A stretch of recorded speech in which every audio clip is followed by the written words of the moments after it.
మత్తయి సువార్త 15వ అధ్యాయంలో మనం జ్ఞాపకం చేసుకున్నట్లయితే కనాను స్త్రీ, ఈమెను గురించి యేసుక్రీస్తు ప్రభు ఈమెకు గొప్ప విశ్వాసం ఉందని మాట్లాడుతూ ఉన్నాడు.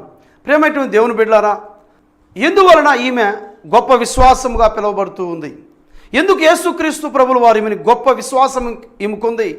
కనుకమ్మా నీవు కోరుకున్నట్లే నీకు జరుగునని ప్రభు అంటూ ఉన్నాడు. చూడండి, ఈ మొదటి వచనాల నుంచి మనం చూసినట్లయితే 22వ వచనము, ఈమె యేసుక్రీస్తు ప్రభువుని వెంబడిస్తూ ఉంది, ఈమె మొరపెడుతూ ఉంది. 22వ వచనం చూస్తే, కనాను స్త్రీ ఒకటి వచ్చి, ప్రభువా, దావీదు కుమారుడా, నన్ను కరుణింపుము, నా కుమార్తె దయ్యము పట్టి బహు బాధపడుచున్నదని కేకలు వేశాను. చూడండి, ఈ కనాను స్త్రీ యొక్క కుమార్తెకి దయ్యం పట్టి బహు బాధపడుచున్నట్లు, బహు వేదన పడుచున్నట్లు మనం గమనిస్తూ ఉన్నాం.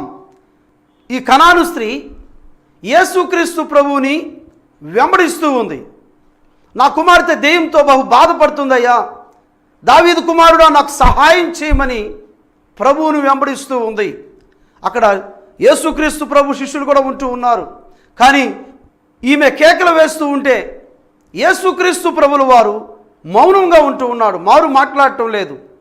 శిష్యులు అంటూ ఉన్నారు, చూడండి, అందుకు ఆయన ఆమెతో ఒక్క మాట అయినను చెప్పలేదు. అప్పుడు ఆయన శిష్యులు వచ్చి, ఈమె మన వెంబడి వచ్చి కేకలు వేయుచున్నది గనుక ఈమెను పంపివేయమని ఆయనను వేడుకొనగా. ఈమె కేకలు వేస్తుంది ప్రభువా, ఈమె మన ఎదురు నుండి పంపివేయమని శిష్యులు యేసు ప్రభుని అడుగుతూ ఉన్నాడు. ప్రేమేంటి దేవుని బిడ్డలారా, ఈ కనాను స్త్రీ యేసుక్రీస్తు ప్రభువుని బాహాటంగా ప్రభువుని వెంబడిస్తూ ఉంది, కేకలు వేస్తూ ఉంది. దావీదు కుమారుడా నాకు సహాయం చేయి, నా కుమార్తె దయ్యంతో బాధపడుతూ ఉంది, దయ్యము ప్రతినిత్యం వేధిస్తూ ఉంది, బాధిస్తూ ఉంది, బహు బాధపడుచున్నది, నేను చూడలేకపోతున్నాను, నా బిడ్డను కరుణించయ్యా అని ఆమె కన్నీరు మున్నీరై ఏడుస్తూ ప్రభువుని వెంబడిస్తూ ఉంది. ఎవరు ఎన్ని అనుకున్నా ఏమనుకున్నా నాకు సంబంధం లేదు, నా బిడ్డ భవిష్యత్తు నాకు కావాలి, నా కుమార్తె బాగుపడాలి, నా కుమార్తె ఆ దయ్యపు శక్తుల నుంచి విడిపించబడాలి. ఆమె దృఢ సంకల్పంతో బయటకు వచ్చి ప్రభువుని వెంబడిస్తూ ఉంది, ప్రభుతో వెళ్తూ ఉంది. శిష్యులు అంటూ ఉన్నారు, యేసయ్య ఈమెను పంపివేయమంటున్నారు. కానీ ప్రభు ఒక్క మాట కూడా మాట్లాడలేదు. ప్రేమంటే దేవుని బిడ్డలారా, చూడండి, ఆమె మొరపెడుతూ ఉంది ప్రభుని. యేసు ప్రభు దగ్గరకు వచ్చింది, ఆమె మొరపెడుతూ ఉంది, అంగలారుస్తూ ఉంది. ఆమె కుమార్తె ఎంత బాధపడుతుందో ఆమె చూసి చూసి అల్లాడిపోతూ ఉంది. ప్రభువు గొప్ప కార్యం చేస్తాడని ప్రభువుని విడిచిపెట్టకుండా ప్రభువుని వెంబడిస్తూ ఉంది, కేకలు వేస్తూ ఉంది, బయటకు వచ్చి ప్రభుతో పాటు పరిగిస్తూ ఉంది. ఆ కేకలు విని చుట్టుపక్కల ఏమని అనుకుంటారని కూడా ఏమనుకోవట్లేదు ఆమె.